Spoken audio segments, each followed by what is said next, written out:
Kisah cinta beda kasta penuh drama di balik nama Batu Raden. Pada zaman sebelum kerajaan Majapahit berdiri, hiduplah seorang pemuda bernama Suta. Ia adalah seorang abdi kadipaten yang baik hati. Pekerjaannya sebagai abdi adalah mengerjakan pekerjaan kasar di kadipaten.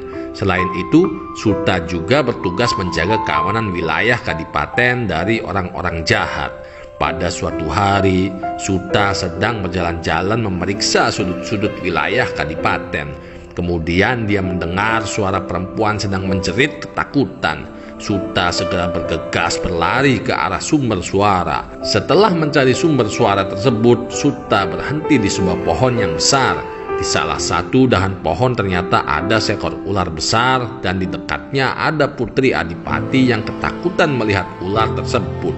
Sebenarnya Suta juga merasa takut melihat ular besar itu. Namun karena kesetiaannya mengabdi kepada Adipati, Suta berusaha menyingkirkan rasa takutnya. Kemudian Suta mengambil sebatang kayu besar dan dipukulkan ke arah ular besar itu. Setelah dipukul beberapa kali, akhirnya ular itu roboh ke tanah dan tidak bergerak lagi. Ular itu mati di tangan Suta. Melihat kejadian itu, Putri Adipati merasa senang dan mengucapkan banyak terima kasih pada Suta yang telah menolongnya.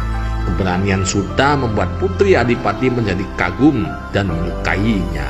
Setelah kejadian itu, mereka menjadi akrab dan sering bertemu. Dari seringnya mereka bertemu telah menumbuhkan bibit cinta di antara keduanya. Mereka saling mencintai, walau perbedaan derajat kala itu tidak membolehkan seorang abdi mencintai putri.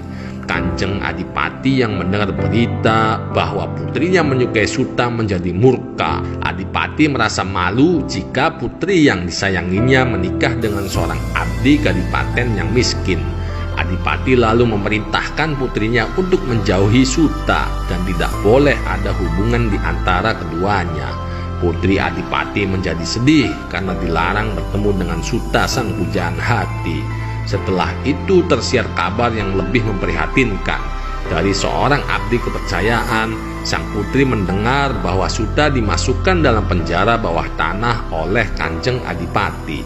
Tidak hanya itu, selama di penjara, Suta tidak diberi makan dan minum. Penjara itu sendiri digenangi air sehingga membuat Suta demam tinggi karena dinginnya genangan air tersebut. Mendengar berita itu, Putri Adipati merasa sedih. Dia berusaha untuk menolong Suta karena bukan hanya sang putri mencintainya, namun ketika dulu Putri pernah berhutang nyawa pada Suta saat dirinya diselamatkan Suta dari ular besar. Putri Adipati lalu menemui abdi kepercayaan dan memaksanya untuk mengeluarkan Suta dari dalam penjara bawah tanah. Abdi kepercayaan itu lalu menyusup ke dalam penjara dan bertemu Suta yang sedang terserang demam tinggi. Lalu abdi kepercayaan membawa Suta keluar dari penjara tersebut secara diam-diam.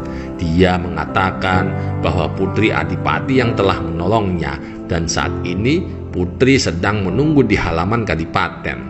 Setelah berhasil keluar dari penjara, Putri dan Suta melarikan diri keluar kadipaten. Mereka lalu menikah dan tinggal di sebuah desa kecil. Kini desa itu disebut Desa Batu Raden, asal kata dari batur yang artinya abdi, dan keturunan Raden yang menunjukkan keturunan Adipati.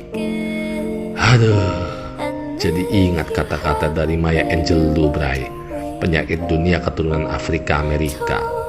Cinta tidak mengenal hambatan. Ia melompati rintangan, melompati pagar, menembus tembok untuk sampai pada tujuannya dengan penuh harapan. Bagi para jomblo, tetap pesimis, jangan optimis.